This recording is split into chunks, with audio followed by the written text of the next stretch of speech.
first question, anong feeling mo na manood ng live yung FIVB na Japan versus Canada? Actually, first time ko silang mapanood nung Saturday na live. But I've been watching them since VNL 2022. So, iba yung feeling, iba yung excitement pag live. Although, yun nga, upset ang nangyari. Pero I'm still rooting for Japan whatever happens. First time ko po kasi manood ng live talaga ng volleyball. Pero ever since po ba nanonood kayo virtually? Virtually, yes po. So, napaka-hype po sa feeling. Tapos, first time ko pong makita yung mga players talaga na hindi sa screen. So, talagang enjoy po talaga yung experience po. Parang all out yung feeling. Yes po, yes po. This is our first time watching live po, kaya it's very exciting for us na mapanood yung mga players ng live, na ma-experience yung thrill ng game na hindi namin maramdaman like sa bahay lang, ganun. Iba yung feeling.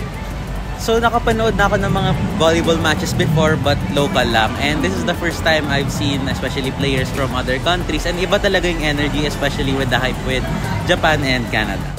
Okay, so for my second question is, sino ba ang ultimate favorite player mo sa Japan? Ran Takahashi! Kento Miura. Japan, si Ran talaga po. Okay, for second time, si Ran. Ang dami mong fans. Kasi, ano po, sa game, genius, parang genius talaga kasi hindi naman siya puro palo lang talaga po.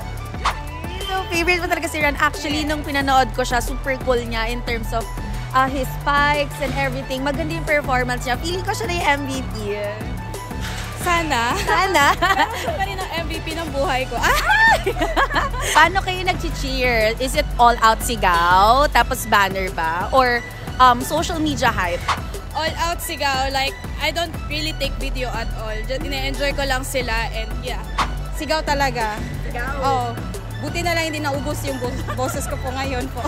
Buti meron ba? Meron pa? Meron po. Parang mapawala na yung boses ko kanina. All of the above. Huwag ka na mamili, no? All of the above. All of the above. Buti may boses ka pa. Meron pa for later. After. Ikaw? Ako, di ako masyadong masigaw, so hanggat banner lang ako.